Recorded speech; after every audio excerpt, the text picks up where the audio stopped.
가장 행복합니다. 예배할 때 가장 행복합니다. 사자성어에 보면 군맹무상이라는 말이 있습니다. 이 말을 한자어로 풀이해 보면 무리군, 눈멀맹, 어루만질무, 코끼리 상인데, 그래서 문자 그대로 군맹무상이라는 단어를 해석을 하게 되면 시각장애인이 코끼리 다리를 만진다라고 해석할 수 있습니다. 이 말이 만들어지게 된 그 배경을 보면 옛날 인도에 경면왕이라는 왕이 있었는데, 이 왕이 어느 날 이 코끼리라는 이 동물의 생김새를요, 무슨 이유에서인지는 모르겠지만 장님들에게 가르쳐 주기 위해 이렇게 궁궐로 모이겠다고 합니다. 그리고 장님들이 모두 모이자 신하에게 코끼리를 끌고 오게 하고는 그들로 하여금 이렇게 만져보게 했다고 합니다. 어떤 사람은 뭐 다리도 만져보고, 어떤 사람은 코도 만져보고, 상아도 만져보고, 뭐 그렇겠죠. 그런 후에 왕이 코끼리를 만져본 장님들이 물었다고 합니다. 코끼리가 어떻게 생겼는지를 알겠느냐라고 물었어요.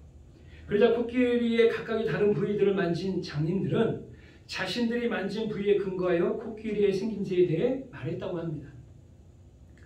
어떤 이는 무와 같이 생겼다고 말하는 사람들도 있었고, 또 코끼리 다리를 만진 사람은 기둥처럼 생겼다고 말하는 사람도 있었다고 합니다. 이처럼 장님들은 각자 자신들이 만져본 코끼리의 부위가 진짜 코끼리의 모양인 양 착각을 했다고 합니다. 그래서 이 이야기에서 유래가 되어 부분만 보고 전체를 본 것으로 착각하는 경우를 빗대는 말로 장님이 코끼리 만지기 식이다라는 표현이 널리 쓰이게 되었다고 하고요. 이 말을 사자성어로 하면 군맹무상이라는 것입니다. 자, 그럼 이 말이 우리에게 주는 교훈은 무엇일까요? 여러분, 사람들은요, 각자 자기가 아는 대로 자신이 경험한 대로 무엇인가를 말하고 주장합니다. 그리고 그것만이 전부이고 진리인 양 생각을 하고 행동을 하는 경우가 많습니다. 하지만 분명한 것은 어떤 경우는 거의 맞지 않는 것이기도 하고, 또 어떤 경우는 어느 정도는 맞는데 다 맞는 것이 아닐 때도 있다라는 겁니다.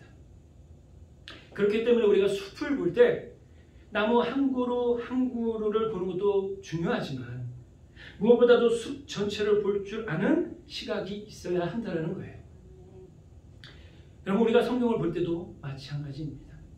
성경을 볼 때 무엇보다도 조심하고 주의해야 하는 게 뭐냐면, 성경 말씀을 이렇게 한 구절 한 구절씩 따로 떼내요. 그러니까 자기가 좋아하는 말씀이 있잖아요. 그걸 한 구절 한 구절 떼내요. 자의적으로 해석하는 거, 이걸 주의해야 된다는 거예요. 여러분, 이단이 그래서 생겨나는 겁니다. 말씀 전체를 보고 해석하는 게 아니라 한 구절 한 구절 자기에 맞게 해석을 해버리다 보면 이단이 되는 거예요. 물론 성경 한 구절 한 구절이 너무나도 귀한 하나님의 말씀이기 때문에 우리에게 은혜를 주는 것은 분명한 사실입니다. 하지만 그럼에도 불구하고 성경 말씀을 묵상하고 해석할 때는 반드시 성경을 전체적으로 묵상하고 해석하는 훈련도 필요하다는 거예요. 오늘 우리가 읽은 본문 말씀도 바로 이 관점을 가지고 묵상하고 해석해야 합니다. 즉 다시 말해, 제가 오늘 이렇게 시간 관계상 마태복음 24장 32절에서 36절 단 5절만을 읽었지만, 사실 이 말씀을 온전히 우리가 이해하기 위해서는 24장 전체를 읽고 묵상해야 한다는 거예요. 그리고 더 나아가 25장도 함께 세트로 읽어야 한다는 겁니다. 왜냐하면 예수님께서 이 24장과 25장을 한 세트로 묶어서 말씀해 주셨기 때문에 그렇습니다. 자, 그렇다면 마태복음 24장과 25장은 어떻게 하나의 세트로 묶여져 있는 걸까요? 먼저 24장은 일반적으로 종말장으로 유명한 장입니다. 그래서 24장을 읽어보시면 온통 뭐에 대해 기록되어 있어요? 종말에 대한 이야기가 기록되어 있습니다. 즉 종말은 언제 어떻게 오는지, 또 종말의 때에는 어떤 징조들이 나타나는지에 대한 이야기들이 기록되어 있다라는 겁니다. 우리 마태복음 24장 3절 말씀을 보겠습니다. 같이 읽습니다. 예수께서 감람산 위에 앉으셨을 때에 제자들이 조용히 와서 이르되 우리에게 이르소서 어느 때에 이런 일이 있겠사오며 또 주의 임하심과 세상 끝에는 무슨 징조가 있사오리까? 어느 날 제자들이 예수님에게 물었습니다. 주님께서 다시 오시는 때는 언제입니까? 그리고 그때에는 어떤 일들이 일어나게 됩니까? 자, 이 제자들의 질문에 예수님께서는 마지막 때에 어떤 일들이 일어나는지에 아주 구체적으로 대답해 주십니다. 얘들아, 그때에는 많은 적그리스도인들이 나타나서 너희들뿐만 아니라 사람들을 속여 넘어지게 할 거야. 또 그때에는 세상 곳곳에 계속해서 기근과 전쟁, 지진이 일어날 거야. 또 그때에는 믿는 자들이 핍박과 환난을 당할 것이야. 또 그때에는 사람들의 마음이 강팍해지고 사람들의 마음속에서 사랑이 식어질 것이다. 그런 후에 예수님은 두려워하는 제자들에게 이렇게 말씀하십니다. 하지만 얘들아, 끝까지 견디는 자는 구원을 얻을 것이야. 여러분, 물어보겠습니다. 그렇다면 우리는 주님이 다시 오시는 그날을 어떻게 준비해야 하는 걸까요? 너무나도 감사하게도 이에 대한 답을 예수님께서는 25장 전체를 통해 말씀해 주셨다는 겁니다.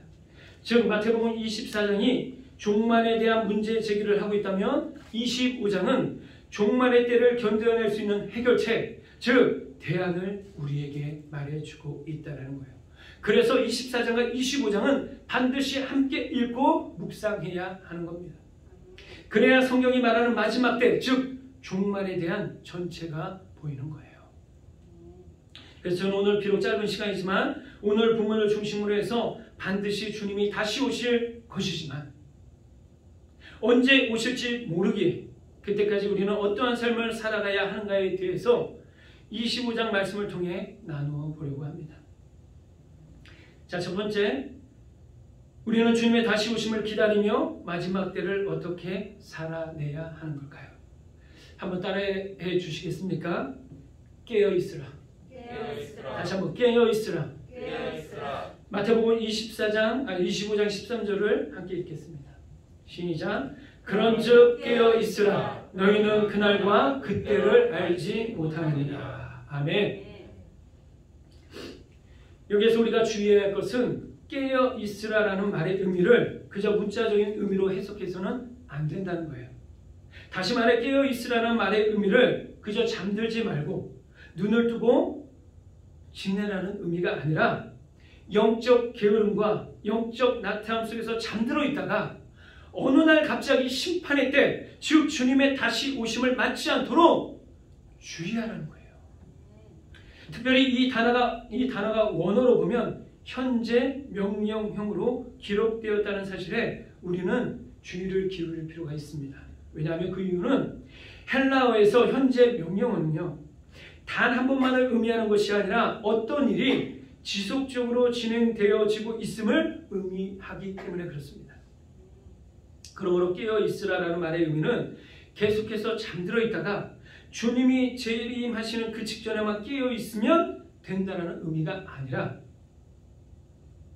우리가 살아가는 평생 동안 항상 영적으로 깨어있어 주님의 재림을 준비해야 함을 강조해주고 있다는 사실임을 반드시 기억하시기를 바랍니다. 물 한 잔 마시겠습니다.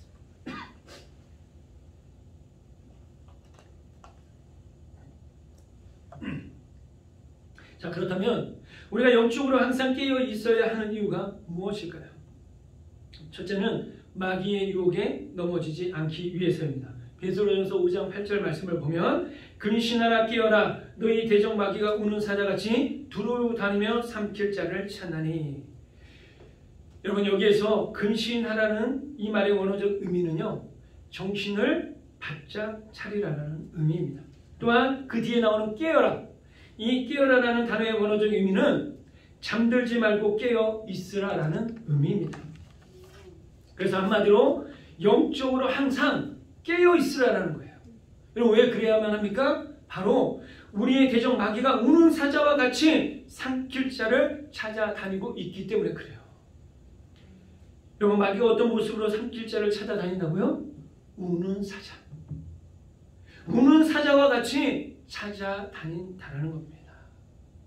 여러분, 이 우는 사자라는 말의 말을 또 원어적으로 보면 어떤 의미가 있냐면 바로 배가 고파서 으르렁거리는 사자의 모습을 의미하고 있다는 거예요. 또한 먹이를 잡아두고서 승리와 환호로 포효하는 사자의 모습을 의미하고 있다는 겁니다. 한마디로 말해 우는 사자의 이미지는 배가 너무 고파서 먹잇감을 발견하는 즉시 갈기갈기 찢어버리는 무시무시한 모습을 의미하고 있다는 거예요. 그런 모습으로 어떤 자들을 찾는다고요? 잠들어 있는 자들을 찾는다는 겁니다. 그러하길 사랑하는 여러분, 항상 영적 경각심을 가지고 영적으로 잠들지 않기 위해 날마다 말씀과 기도로 무장하는 여러분들이 되시기를 간절히 주님의 이름으로 부탁드립니다. 네. 여러분, 날마다 우리는 말씀을 읽어야 돼요. 그리고 하나님 앞에 기도해야 합니다. 하나님, 내가 날마다 영적으로 깨어 있을 수 있도록 하나님 도와주옵소서. 이렇게 기도해야 할 줄 믿습니다. 네. 둘째, 우리가 영적으로 항상 깨어 있어야 하는 이유는 무엇일까요? 그 이유는 바로 그날과 그때를 알지 못하기 때문에 그렇습니다. 오늘 보면 13절을 다시 한번 보겠습니다. 중요한 말씀이기 때문에 우리 다시 한번 같이 읽습니다. 시작. 그런즉 깨어 있으라. 너희는 그날과 그때를 알지 못하느니라. 아멘. 그날과 그때를 알지 못하느니라. 여러분, 2015년도에 개봉해서 아주 큰 인기를 끌었던 암살이라는 영화가 있습니다. 그런데 이 영화의 마지막에 가면 아주 인상적인 장면이 나오는데 내용은 이렇습니다.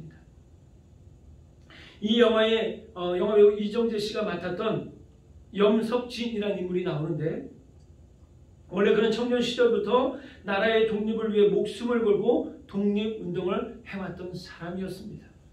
그런데 불행하게도 염석진은 자신의 조국인 대한민국에 희망이 없다라는 것을 생각하게 됩니다. 그래서 그는 변절하고 말아요. 그리고 사람들 앞에서는 계속해서 독립운동가인 척하면서 뒤로는 일본의 독립운동가들의 작정과 명단을 넘겨주는 일본의 밀정 노릇을 하게 됩니다. 하지만 결국 이 영화의 말미에 가면 이 일로 인해 염석진은 한때는 함께 독립운동을 했던 동지였던 영화배우 전지현 씨가 이 영화에서 맡았던 안호균, 이 안호균이라는 인물의 종에 죽음을 맞이하게 됩니다. 그때 안호균이요, 염석진에게 이렇게 물어요. 왜 나라를 배신하고 동료들을 팔았지? 자, 이 질문에 염석진은 아주 인상적인 대답을 합니다. 뭐라 그러냐면 이렇게 대답해요. 몰랐으니까. 우리나라가 해방될지 몰랐으니까. 내가 해방될지 알았으면 배신했겠나? 여러분, 한번 생각해 보십시오. 사실 그 당시 염석진이라는 사람만 대한민국이 해방될지 몰랐겠습니까? 분명 그 시대를 살아가던 모든 대한민국 사람들도 몰랐을 거예요. 심지어 일본도 몰랐을 겁니다. 자신들이 망할지. 그런데 분명한 사실은 대한민국이 해방되었다는 사실입니다. 사랑하는 여러분, 오늘 이 시대를 살아가고 있는 우리들도 마찬가지예요. 어느 누구도 주님이 언제 다시 오실지 그날과 그때를 아는 사람이 없다라는 거예요. 하지만 분명한 사실은 반드시 주님은 다시 오신다는 사실입니다. 그렇기 때문에 우리는 항상 그날을 기대하고 사모하며 영적으로 깨어 있어야 하는 겁니다. 이 시간 간절히 바라기는 주님이 이 땅에 다시 오시는 그날에 염석진의 그 대사가 우리의 마지막이 되지 않기를 간절히 주님의 이름으로 부탁드립니다. 주님 몰랐습니다. 주님이 정말 다시 올지 몰랐습니다. 제가 알았다면 잠들었겠습니까? 이 말이 우리의 마지막 말이 되지 않기를 주님의 이름으로 간절히 부탁드립니다. 자, 그렇다면 두 번째, 우리는 주님의 다시 오심을 기다리며 마지막 때를 어떻게 살아내야 하는 걸까요? 한 번 더 따라해 주시겠습니까? 충성하라. 충성하라. 다시 한번 충성하라. 충성하라. 여러분, 주님의 다시 오심을 기다리며 마지막 때를 어떻게 살아갈 것인가에 대한 그 첫 번째 대안인 깨어 있으라에 대해 마태복음 25장 1절에서 13절이 말해 주었다면, 그 두 번째 대안인 끝까지 충성하라는 25장 14절에서 30절을 통해 잘 설명해 주고 있습니다. 우리 먼저 14절과 15절 말씀을 보도록 하겠습니다. 제가 읽어드리겠습니다. 또 어떤 사람이 타국에 갈 때 그 종들을 불러 자기 소유를 맡김과 같으니 각각 그 재능대로 한 사람에게는 금 5달란트를, 한 사람에게는 2달란트를, 한 사람에게는 1달란트를 주고 떠났더니. 자, 여기에 보면 어떤 한 사람이 있었는데 무슨 일 때문인지는 모르겠지만 다른 나라에 오랫동안 갔다가 올 일이 있었다는 겁니다. 그런데 떠나기 전에 그냥 떠난 것이 아니라 자신의 종들을 불러서 각각 그 재능대로 한 종에게는 금 5달란트, 또 한 종에게는 2달란트, 또 한 종에게는 1달란트를 맡겼다라는 거예요. 여러분, 그 당시 금 1달란트의 가치가 어느 정도였는지를 아십니까? 당시 금 1달란트의 가치는 이스라엘의 화폐 단위로 6,000데나리온이었다고 합니다. 그 당시 노동자 하루 품삯이 1데나리온이었다고 하니 대략 20년을요 하루도 쉬지 않고 일해야 벌 수 있는 너무나도 큰 돈이었다는 거예요. 또 이 금 1달란트를 오늘날의 가치로 따져볼 때 여러분 놀라지 마십시오. 대략 25억 정도 된다고 합니다. 네. 놀라지 않으시네요. 정말 뭐 이러실 줄 알았어요. 그래서 제가 일부러 경고를 하고 그렇게 말씀드렸는데, 예, 뭐 우리가 주님은 25억 정도는 그죠? 여러분, 그러니까 무슨 말인 거예요? 한마디로 주인은 실로 엄청난 소유를 종들에게 맡기고 떠나갔다는 거예요. 그렇다면 우리는 여기서 또 이런 질문을 해볼 수 있을 겁니다. 자, 그렇다면 주인이 종들에게 그토록 엄청난 소유를 맡길 수 있었던 이유는 어디에 있는가? 여러분, 그 이유는요 바로 주인이 종들을 사랑하고 믿었기 때문이라는 거예요. 여러분, 한번 우리가 생각해 보자고요. 만약 여러분들에게, 이게 만약입니다, 만약 여러분들에게 100억이 있는데 여러분 그것을 누군가에게 맡기고 어디를 갔다 와야 한다면 여러분들은 누구에게 맡기겠습니까? 우리 문집사님 누구에게 맡기겠습니까?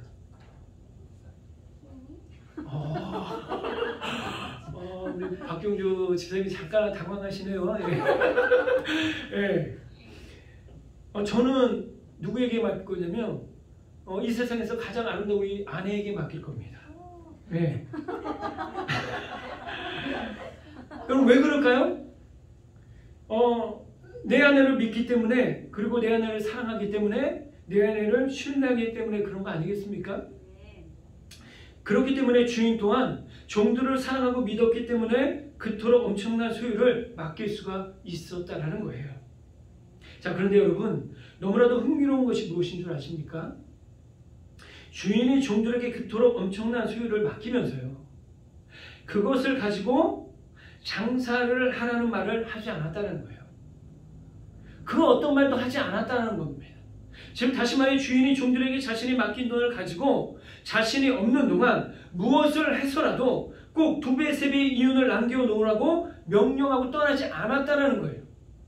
그런데 놀랍게도 5달란트 받은 종과 2달란트 받은 종은 누가 시키지도 않았는데 그것을 가지고 무엇을 했어요? 열심히 장사를 했어요. 그래서 2배의 이윤을 남겨서 주인이 돌아왔을 때 그것을 주인에게 다시 어떻게 해요? 돌려드렸다는 거예요. 하지만 이와는 반대로 1달란트 받은 종은요 자신이 받은 그 1달란트 얼마요? 25억 원. 그것을 가지고 아무것도 하지 않고 그저 땅속에 잘 묻어두었다가 주인이 올 때 그대로 돌려드렸다는 겁니다.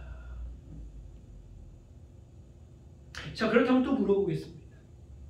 5달란트와 2달란트 받은 종은 왜 주인이 명령하지도 않았는데 무엇 때문에 그토록 열심히 장사를 한 것일까요? 또 이와는 반대로 1달란트 받은 종은 왜 앞에 2종과는 달리 자신이 받은 1달란트를 그저 땅속에 묻어두었다가 주인에게 돌려준 것일까요? 과연 이들이 달리 행동한 그 근본적인 이유는 어디에 있었던 걸까요? 바로 사랑과 믿음의 관계에 있었느냐 그렇지 못했었느냐에 있었다라는 겁니다. 이 부분에 대해 제가 자세히 설명해 드리겠습니다. 먼저 5달란트와 2달란트를 받은 종은 주인을 너무나도 사랑했기 때문에 자신의 주인을 항상 어떻게 해요? 기쁘게 해드리고 싶었던 거예요. 우리가 누군가를 사랑하면 그를 기쁘게 해주고 싶은 마음이 들지 않겠습니까? 제가 연애할 때 저는 서울에 있었고요. 우리 집사람은 안산에 있었습니다. 근데 그 거리를 오고 가는 것이 결코 힘들지 않았어요. 우리 집사람을 위해서 뭘 해준다는 것이 결코 힘들지 않았어요. 왜 그랬을까요? 사랑하니까. 근데 지금은 좀 힘드네요. 네, 농담입니다. 네. 사랑하니까 힘들지 않았던 거예요. 특별히 주인이 없는 동안에 더 열심히 자신들에게 맡겨진 일들에 최선을 다함으로 자신의 주인이 언젠가 다시 돌아왔을 때 주인을 기쁘게 해드리고 싶었던 거예요. 한마디로 말해 주인에게 속한 것이라면 그것이 무엇이든 간에 좀 더 아름답게, 좀 더 풍성하게 만들어 놓고 싶었던 것입니다. 그게 이 두 종의 마음이었다는 거예요. 그렇다면 두 종은 어떻게 그토록 주인을 사랑할 수 있었냐라는 겁니다. 바로 주인이 먼저 그 종들을 사랑하고 아껴주고 신뢰해 주었기 때문입니다. 그 주인의 사랑을, 그 주인의 믿음을 이 종들은 같이 사는 동안 깨달은 거예요.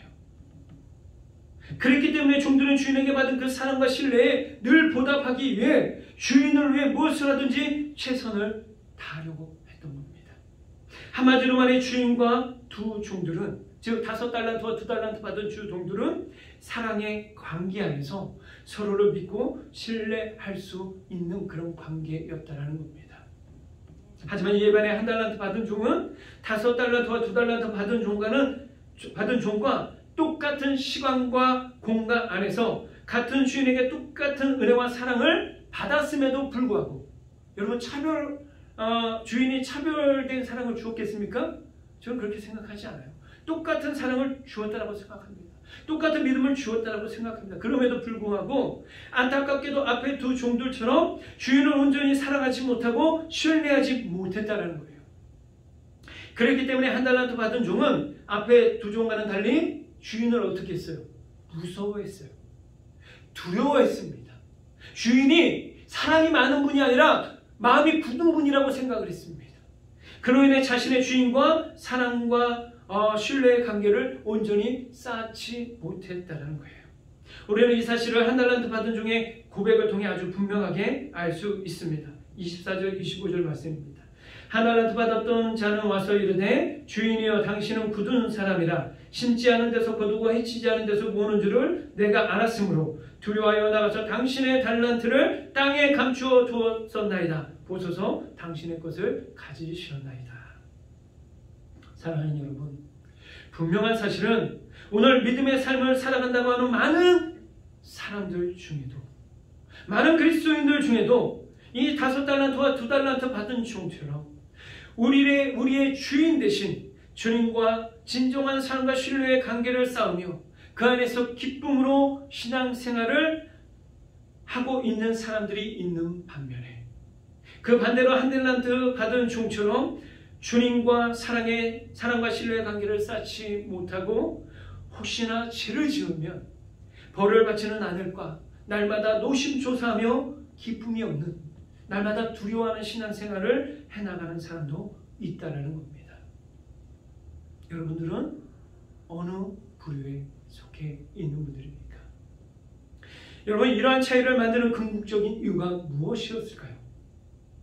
바로 우리를 향한 주님의 사랑을 온전히 깨닫고 현재 그 사랑을 마음껏 누리며 삶을 살아가고 있는가, 신앙생활을 하고 있는가에 있는 것이고, 또 하나는 그러기에 우리 또한 온전히 주님 한 분만을 사랑하고 신뢰하며 기쁨으로 충성된 삶을 매일매일 매순간 살아가고 있는가에 있는 것입니다.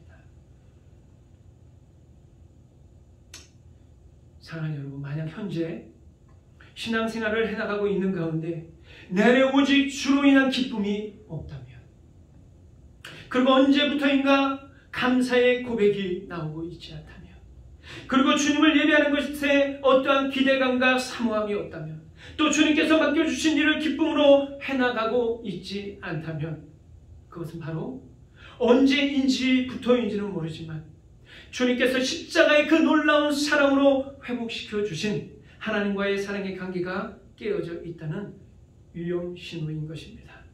만약 그렇다면 우리는 반드시 다시 우리의 신앙을 점검해야 합니다. 그리고 다시 하나님과의 깨어진 관계가 온전히 회복될 수 있도록 주님 앞에 나와 은혜를 구해야 할 줄 믿습니다. 사랑하는 여러분, 지금 이 순간 여러분 스스로에게 이렇게 질문을 해보았으면 좋겠습니다. 지금 현재 나의 기쁨의 근원은 무엇인가요? 나는 현재 주님 한 분만으로 만족하며 살아가고 있는가? 주님이 나에게 주신 달란트를 사용하여 주님의 영광을 위해 지금 최선을 다하고 있는가? 이 질문 앞에 예, 주님 그렇습니다. 예, 오직 주님 한 분만이 나의 기쁨이요, 오직 주님 한 분만으로 만족하며 살아가나이다 라는 믿음의 고백 올려드리는 저와 여러분이 되기를 주님의 이름으로 축복합니다. 사랑하는 여러분, 분명한 사실은요, 하나님께서는 자신의 하나뿐인 아들인 독생자 예수 그리스도를 십자가에 죽이시기까지 우리를 사랑해 주셨다는 거예요. 그로 인해 영원히 죽을 수밖에 없었던 우리에게 영원한 생명을 주셨고, 뿐만 아니라 하나님의 자녀로 양자 삼아 주셨다는 겁니다. 우리가 아직 죄인 되었을 때에 그리스도께서 우리를 위하여 죽으심으로 하나님께서 우리에 대한 자기의 사랑을 확증하셨느니라. 아멘. 여러분, 그런데 이 사랑만으로도 너무나도 말할 수 없이 감사한데 더욱더 놀라운 은혜가 무엇인 줄 아십니까? 이 세상 그 어떤 것도 우리를 주님의 그 크고 놀라운 사랑 안에서 끊을 수 없게 해주셨다는 겁니다. 내가 확신하노니 사망이나 생명이나 천사들이나 권세의 차들이나 현재일이나 장래일이나 능력이나 높음이나 깊음이나 다른 어떤 피조물이라도 우리를 우리 주 그리스도 예수 안에 있는 하나님의 사랑에서 끊을 수 없으리라. 아멘. 여러분, 너무나도 놀랐지 않습니까? 죄 많고 허물 많은 우리가 뭐라고 하나님은 우리에게 이토록 감당할 수 없는 은혜와 사랑을 베풀어 주시는 걸까요? 그 이유는 오직 하나, 우리에게 그 어떤 흠이 없어서가 아니라, 또 우리에게 부족함이 없어서가 아니라, 많은 흠과 부족함이 있지만, 또 날마다 죄로 인해 넘어지고 쓰러지는 연약한 존재이지만, 그럼에도 불구하고 우리를 너무나도 사랑하시기 때문입니다. 너의 하나님 여호와가 너의 가운데 계시니 그는 구원을 베푸실 전능자시라. 그가 너로 말미암아 기쁨을 이기지 못하시며 너를 잠잠히 사랑하시며 너로 말미암아 즐거이 부르며 기뻐하시리라. 아멘. 사랑하는 여러분, 이 마음이 바로 우리를 향한 하나님의 마음인 겁니다. 우리가 이처럼 우리를 향한 하나님의 놀라운 은혜와 사랑을 온전히 깨닫게 될 때 우리는 이 사랑으로 인하여 뜨겁게 감격하게 될 것입니다. 또한 매 순간 감사의 고백이 나오게 될 것입니다. 또한 날마다 기뻐할 겁니다. 기쁨으로 찬양할 것입니다. 그리고 오직 하나님 한 분만을 사랑할 겁니다. 그로 인해 우리 또한 금 5달란트와 2달란트를 받은 종처럼 주님이 다시 오실 그날을 기대하고 소망하면서 오직 하나님의 영광을 위해 최선을 다해 충성된 삶을 살아갈 수 있게 될 것입니다. 그렇게 우리가 끝까지 최선을 다해 우리에게 맡겨진 그리스도인의 사명에 충성을 다하게 될 때 주님이 다시 오시는 그날 우리는 세상을 심판하시는 하나님의 그 보좌 앞에서 하나님의 심판이 아닌 25장에서 두 종이 주인에게 들었던 칭찬의 말을 듣게 될 것입니다. 잘하였도다 착하고 충성된 종아, 내가 정한 일에 충성하였음에 내가 많은 것을 내게 맡기리니 내 주인의 즐거움에 참여할지어다. 아멘. 간절히 바라기는 저와 여러분 모두가 주님이 오시는 그날 하나님께 칭찬의 말을 듣는 믿음의 사람들이 되기를 간절히 소망합니다. 아멘. 끝으로 주님의 다시 오심을 기다리며 마지막 때를 어떻게 살아내야 하는 걸까요? 또 한 번만 따라해 주시겠습니까? 사랑을 실천하라. 사랑을 실천하라. 사랑을 실천하라. 사랑을 실천하라. 죄송합니다. 물 한 잔만 더 마시겠습니다.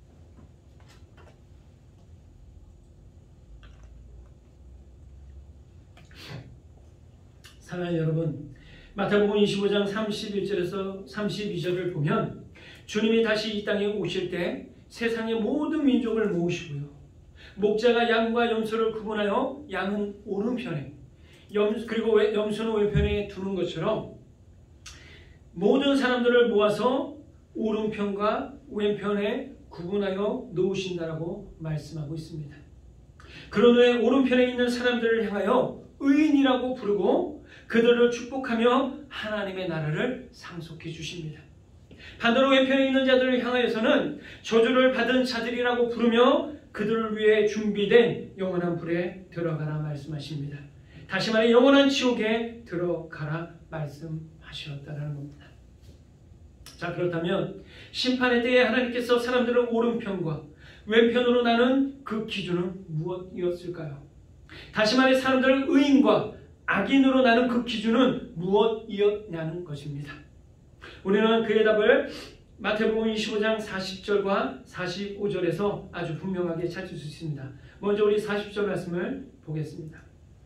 같이 있습니다. 시작. 임금이 대답하여 이르시되 내가 진실로 너희에게 이르노니 너희가 여기 내 형제 중에 지극히 작은 자 하나에게 한 것이 곧 내게 한 것이니라 하시고, 또 45절 말씀도 같이 있습니다. 시작. 이에 임금이 대답하여 이르시되 내가 진실로 너희에게 이르노니 이 지극히 작은 자 하나에게 하지 아니한 것이 곧 내게 하지 아니한 것이니라 하시리니. 자, 위에 두 구절에서 반복되는 단어가 있는데 그게 뭡니까? 지극히 작은 자. 그러니까 한마디로 말해 지극히 작은 자에게 사랑을 베푸는 삶을 살아온 자들에게는 하나님께서 마지막 때에 의인으로 구분하시고 하나님의 나라를 상속해 주셨다는 거예요. 하지만 반대로 지극히 작은 자에게 사랑을 베푸지 않은 삶을 살아온 자들은 악인으로 구분하시고 영원한 지옥불로 심판하셨다는 겁니다. 자, 그렇다면 지극히 작은 자는 어떤 사람들을 의미하는 걸까요? 바로 아주 조그마한 작은 은혜와 사랑도 도저히 갚을 수 없는 너무나도 연약하고 보잘것없는 사람들을 의미하는 거예요. 그러니까 한마디로 말해 지극히 작은 자에게 사랑을 베풀라는 의미는 아무것도 기대하지 말고 거저 은혜와 사랑을 베풀어 주라는 겁니다. 왜 그럴까요? 왜 그래야만 하는 걸까요? 우리도 하나님께 무한한 은혜와 사랑을 거저 받았기 때문에 그렇습니다. 그렇습니다. 거저 받았기 때문에 거저 나누어 주라는 겁니다. 너무나도 당연한 것 아니겠습니까? 사랑하는 여러분, 하나님께서 우리를 십자가의 사랑으로 구원해 주신 이유는 물론 첫 번째는 우리를 사랑하셨기 때문입니다. 하지만 한 단계 더 나아가 하나님께서 아무런 대가 없이 우리에게 은혜와 사랑을 베풀어 주신 이유는 그 위대하고 놀라운 사랑을 나 자신만 간직하면서 누리며 살라는 것이 아니라 그 사랑을 필요로 하는 사람들에게 흘러보내라는 거예요. 우리 주변의 사각지대에 여전히 힘겹게 살아가고 있는 헐벗고 굶주리고 병든 자들을 굶주리고 병들어 아무것도 할 수 없는 지극히 작은 자들에게 아무런 대가 없이 내가 주님께 받은 그 놀라운 사랑을 흘려보내고 실천하는 삶을 살아가라는 겁니다. 이것이 바로 마지막 때에 하나님을 믿고 살아가는 우리들에게 하나님께서 부여해 주신 빛과 소금의 사명임을 반드시 기억하시기를 바랍니다. 사랑하는 여러분, 말씀을 읽겠습니다. 우리는 그때가 언제인지는 알 수 없지만 반드시 주님은 다시 이 땅에 오십니다. 믿으십니까? 그러하게 우리가 이 땅을 살아가면서 해야 할 일은 주님이 다시 오실 그날을 기대하고 소망하면서 그날을 준비해야 하는 겁니다. 첫째는 항상 영적으로 잠들지 않고 깨어 있어야 합니다. 그리고 주님이 다시 오실 그날까지 우리에게 맡겨진 사명에 최선을 다해 끝까지 충성해야 합니다. 그리고 마지막으로 하나님께 거저받은 놀라운 은혜와 사랑을 날마다 지극히 작은 자들에게 흘려보내는 축복의 통로가 되어야 합니다. 사실 오늘날 우리는 코로나로 인해 너무나도 힘든 시간들을 보내고 있습니다. 그로 인해 우리 개개인의 삶도 참으로 힘들고 어렵지만 무엇보다도 안타까운 것은 주님께서 핏값으로 세우신 교회들도 너무나도 힘들고 어려운 시간을 보내고 있다는 겁니다. 하지만 그럼에도 불구하고 사랑하는 여러분, 우리 절대로 포기하지 맙시다. 좌절하지 맙시다. 왜냐하면 분명한 사실은 주님이 다시 오실 그날까지 우리의 삶의 현장 속에서 그리스도인의 삶을 포기하지 않고 끝까지 믿음 안에서 세상의 본이 되고 사람들에게 본이 되는 삶을 살아내게 될 때, 아까 전지현이 했던 그 대사, 보여줘야지 우리가 끝까지 싸우고 있다고. 이 고백처럼 우리가 그런 삶을 살아내게 될 때, 비록 당장에는 어떤 변화도 일어나지 않고 또 사람들이 알아주지 않는다 할지라도, 그리고 예수님을 믿는다는 이유만으로 우리가 생각하지 못하는 환난과 핍박을 당할지라도, 꽃들도라는 찬양의 가사처럼 머자나 우리가 심고 뿌린 믿음의 충성과 사랑의 실천들로 인해 아름다운 열매의 결실이 맺히게 될 줄 믿습니다. 또한 머자나 그날에 하늘이 열리고 마침내 영광의 주님이 오시는 것을 보게 될 것입니다. 그리고 그 영광의 주님이 우리를 안으시면서 이렇게 칭찬해 주실 것입니다. 수고했어. 정말 수고했다. 힘들었지? 내가 다시 돌아올 때까지 너에게 맡겨진 사명, 끝까지 참고 인내하고 충성하느라 정말 많이 힘들었지? 이제 영원한 나의 나라에서 우리 함께 영원한 기쁨을 마음껏 누리며 살자꾸나. 사랑하는 여러분, 간절히 바라기엔 저와 여러분 모두가 주님 다시 오시는 그날 이곳에 모인 모든 분들 중에, 또 이 영상을 보는 모든 분들 중에 단 한 사람의 나고자 오시 우리 함께 손잡고 영원한 하나님의 나라의 기쁨으로 들어가는 믿음의 사람들이 되기를 주님의 이름으로 간절히 기대하고 소망해 봅니다.